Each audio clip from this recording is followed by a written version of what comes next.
Eu estava lendo um livro e nesse livro tinha uma história extremamente interessante. Tinha um homem sábio com seu discípulo, com seu pupilo, viajando e ele decidiu bater na porta de uma casa para pedir água. Aí ele bateu na porta de uns estranhos, as pessoas receberam eles e ele falou: olha, a gente está caminhando o dia inteiro, o sol está forte, a poeira está forte. Sou eu e o meu discípulo, a gente quer entrar, beber alguma água, comer alguma coisa, se puder, a gente esperar só o sol baixar para a gente continuar a viagem. E essa mulher colocou as duas pessoas para dentro de casa, serviu água, foi lá, serviu um queijo maravilhoso, serviu um leite fresco maravilhoso. Aí o marido dela levantou da cesta dele, veio, conversou um pouco com eles, deu mais algumas coisas ali derivadas de leite. E aí esse homem sábio olhou em volta e falou: meu, como que pode, tipo, uma casa simples, umas pessoas simples desse jeito, terem comidas tão gostosas? E aí ele, não obstante, ele foi e perguntou para ela: olha, de onde sai essa comida, esse queijo, esse leite maravilhoso, fresco? Aí ela foi lá, levou ele até os fundos da casa e mostrou uma vaquinha que eles tinham, uma única vaca, que era uma vaca super bem cuidada, eles cuidavam super bem daquela vaca, e que gerava todos os insumos para aquelas comidas maravilhosas que eles tinham comido. Aí bateu o anoitecer, eles saíram da casa, agradeceram e eles estavam indo embora. E o homem sábio falou para o discípulo: olha, volta lá e pega aquela vaca e traz até aqui. E o discípulo ficou pensando, falou: olha, mas tem que ter, ele é meu mestre, ele tem que ter algum plano, ele deve ter alguma coisa aí, ele deve oferecer alguma troca, fazer alguma coisa. Aí ele foi lá e buscou a vaca. Ele falou: beleza, agora coloca a vaca perto da ribanceira. Ele foi lá, colocou a vaca perto da ribanceira. E aí o mestre falou: agora empurra a vaca ladeira abaixo. E ele falou: não vou fazer isso, é a única vaca. E aí ele falou: sou teu mestre, faz o que eu tô te mandando. E aí ele foi lá e jogou aquela vaca ribanceira abaixo. Mas aquilo ficou na cabeça dele e eles continuaram viagem, ele falando: meu, por que o meu mestre fez algo assim? Será que ele enlouqueceu? O que está acontecendo? E aí ele começou a questionar e falou: olha, eu não vou te seguir mais, eu fiz uma coisa que mexeu comigo, eu não acho certo, aquilo era a única subsistência dessas pessoas e a gente jogou essa vaca tipo ribanceira abaixo. E aí ele simplesmente se separou do mestre dele e foi trabalhar porque ele queria voltar naquela casa e dar uma vaca ou várias vacas para eles de presente, porque ele ficou com esse peso na consciência. Anos se passaram, ele voltou para aquela casa e ao chegar lá, ele não viu mais aquela casa simples, humilde que ele tinha visto quando eles estiveram daquela vez. Ele viu no lugar disso uma fazenda gigantesca com casas lindas e maravilhosas. E ele foi lá e perguntou quem eram os donos e falaram: olha, o fulano e a fulana, que eram exatamente as pessoas que ele tinha convivido naquele dia e das quais eles tinham tirado a vaca e jogado o ribanceiro abaixo. E ele falou: eu sou um amigo, eu queria falar com eles. E aí o criado foi lá, recebeu ele, falou: eles moram aqui? Não, eles moram na casa central, que é mais para lá. E chegou lá, uma casa maravilhosa, cheia de empregados para tudo que é lado. E ele sem entender absolutamente nada. Aí daqui a pouco chegou a senhora e ele falou: eu sou o fulano, vim com o meu mestre uma vez e a gente passou aqui na casa de vocês. E o que aconteceu? E ela falou: meu, vocês não têm ideia. Naquela época, exatamente naquela época em que vocês vieram, a nossa vaquinha, coitada, ela caiu de uma ribanceira. E aí o meu marido foi lá e viu que a nossa única subsistência tinha caído da ribanceira e tinha morrido, e ele começou a entrar em desespero, que ele não ia ter como pagar as contas, que não ia ter como alimentar a família dele. E aí ele decidiu pegar a vaca, tirar o couro dela, tirar a carne, os ossos, todos os miúdos da vaca, e aí com a pele ele foi lá e vendeu e trocou por sementes que ele plantou. Com os ossos ele fez artes maravilhosas, esculturas maravilhosas que ele vendeu por um bom dinheiro até. Aí parte da carne ele secou, parte ele vendeu e conseguiu ganhar mais um bom dinheiro, a gente comprou mais sementes e a gente plantou, e aí a colheita foi muito boa, e aí a gente teve que chamar os vizinhos para ajudarem, e aí as coisas começaram a andar, e aí a gente foi lá, comprou o terreno do lado, comprou outro. E aí hoje a gente está desse jeito, graças a Deus, não foi fácil, mas a gente teve que aprender ali com esse processo todo para poder sair do outro lado. E cara, moral da história, às vezes você vai precisar jogar essa vaca ladeira abaixo. E quando eu falo da vaca, eu estou falando da tua zona de conforto. Às vezes você vai precisar simplesmente fazer algo que está te dando um embrulho no estômago, que está te dando enjoo, vontade de vomitar só de pensar em fazer isso.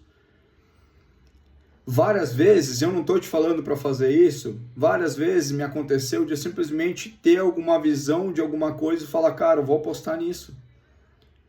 Eu larguei meu emprego uma vez para apostar num sonho, comi o pão que o diabo amassou. Me endividei de tal forma que minha esposa jurava todos os dias do meu lado na cama. Me endividei de tal forma que ameaçaram tomar o nosso apartamento, porque não tinha dinheiro para pagar o financiamento, não tinha dinheiro para pagar nem o condomínio do apartamento. Nós tivemos um carro apreendido porque eu não paguei as parcelas do financiamento do carro, e eram parcelas baixas. Eu passei por várias situações apostando em sonhos meus que me fizeram de fato passar por situações ruins. E aí no momento eu me questionava, puta, será que eu tomei a decisão certa, cara? Eu sou um imbecil, eu fiz o que não deveria, tô expondo minha família ao risco. Mas cara, hoje, olhando para trás, em cada etapa, eu aprendi demais com cada uma dessas situações. E eu não só aprendi muito, como hoje eu tô numa situação extremamente melhor do que eu estava naquela época, antes de largar os meus empregos, que não foi uma vez só, foram mais de uma. Eu trabalhava no mercado financeiro, super bem sucedido, fazia algo que poucos faziam, e eu simplesmente larguei tudo porque eu não aguentava mais aquela vida, eu queria fazer outra coisa e eu fui atrás dos meus sonhos. E saindo de lá eu conheci outras pessoas, eu conheci outras empresas, que por consequência me apresentaram outras pessoas, e assim eu conheci minha esposa, que me trouxe para a cidade onde eu moro hoje, com a qual eu tenho os meus filhos, com a qual eu montei empreendimentos. E as coisas acontecem. A única coisa que a gente não pode é sentar do lado da vaca, chorar e se lamentar, deixar a carne da vaca apodrecer. Não tem tempo a perder, a gente precisa pegar, a tua vaca morreu, você perdeu teu emprego, aconteceu alguma coisa na tua vida, beleza, tira o couro da vaca, tira os miúdos da vaca, tira a carne da vaca, até os ossos da vaca, e faz o que tiver que fazer para sair do outro lado e conquistar aquilo que você quer conquistar. Se tu ficares te lamentando do lado da vaca, a carne vai apodrecer, o couro vai estragar e você não vai conseguir tirar proveito nenhum. E aí sim, você vai ter que começar do zero ou do negativo, porque você não vai ter mais nada. Se a tua vaca for financiada, você não só perdeu a vaca, como você vai ter que pagar o financiamento da vaca. Então a gente tem que aprender com cada situação que a gente passa na nossa vida, mas a gente não pode deixar que o medo nos impeça de fazer aquilo que a gente entende que tem que fazer. A vida é só uma e ela passa extremamente rápido. Se a gente não viver uma vida extraordinária, a vida vai passar e a gente vai ficar o tempo inteiro pensando, puta, cara, e se eu tivesse 2, 3 anos atrás, eu queria fazer uma viagem diferente, queria fazer um intercâmbio, queria viver alguma coisa diferente. Minha esposa grávida,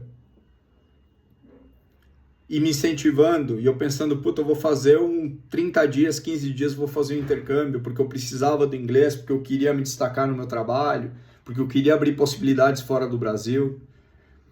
E aí ela foi me incentivando, aí um dia a gente conversando, eu falei, puta, tem a África. Ela falou, pô, se eu tivesse que ir para algum lugar, que fosse a África, uma viagem épica. E assim, eu fechei uma viagem de 30 dias, fiquei na África morando por 30 dias e eu vivi uma experiência absurda, que me marcou de várias formas possíveis. Uma dessas marcas foi subir uma montanha absurda, da qual tem vídeos meus aqui, e que eu achava que eu não ia conseguir. Um medo desgraçado de subir aquela montanha, só que a cada passo que eu subia, e eu olhava para baixo, sem equipamento de segurança, sem nada, eu falava, cara, como é possível as pessoas fazerem isso aqui? E quando eu cheguei no topo daquela montanha, com amigos meus, que eu tinha pedido para irem na frente, porque eu estava envergonhado, eu achava que eu não ia conseguir subir, até eles confessaram para mim que acharam que eu não ia chegar. E cara, aquilo me marcou de um jeito, não o fato deles terem falado, mas o fato de eu ter me superado ao ponto de ter subido aquela porcaria daquela montanha. de ter escalado, mesmo tremendo de medo, eu ter escalado uma montanha. E eu chegar lá e pensando, cara, eu consegui fazer isso. Olha, se eu tivesse sucumbido ao medo e não tivesse subido e tido aquela experiência de ver, eu acho que o pôr do sol mais bonito que eu já vi na minha vida.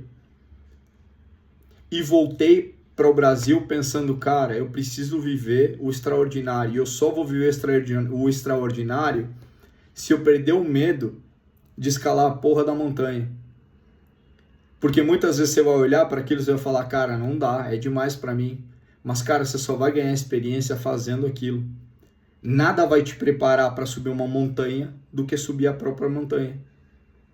Obviamente que você não vai subir uma montanha na vertical, sem preparo nenhum, sem apoio nenhum, fazendo loucura, arriscando tua vida. Mas vocês entenderam a analogia que eu quero fazer aqui. Trata-se muito mais de encarar os teus medos e fazer o que precisa ser feito. Cara, vai te deixar desconfortável? Vai. Quero abrir meu próprio negócio. Beleza, você pode largar teu emprego hoje e se dedicar ao teu próprio negócio? Não posso. Então você vai ter que trabalhar dobrado. Você vai ter que trabalhar à noite, você vai ter que trabalhar final de semana. Ah, mas aí vai ser desconfortável, porque à noite eu gosto de assistir Netflix. Vai ser desconfortável, você vai ter que abrir mão do Netflix. Mas, cara, como é que vai estar a tua vida daqui a um tempo tu abrindo mão disso? Você quer emagrecer? Você vai ter que passar pelo desconforto. Mas como que você vai se sentir daqui a uns meses quando tu tiveres emagrecido e tiveres com o corpo em ordem? Eu te garanto que vale a pena. Então, velho, quer saber? Empurra essa porra dessa vaca ladeira abaixo. Tira a pele da vaca, tira o osso da vaca, tira o que tiver que tirar, mas vai viver uma vida extraordinária. Do contrário, você vai continuar tendo os mesmos resultados que tem hoje.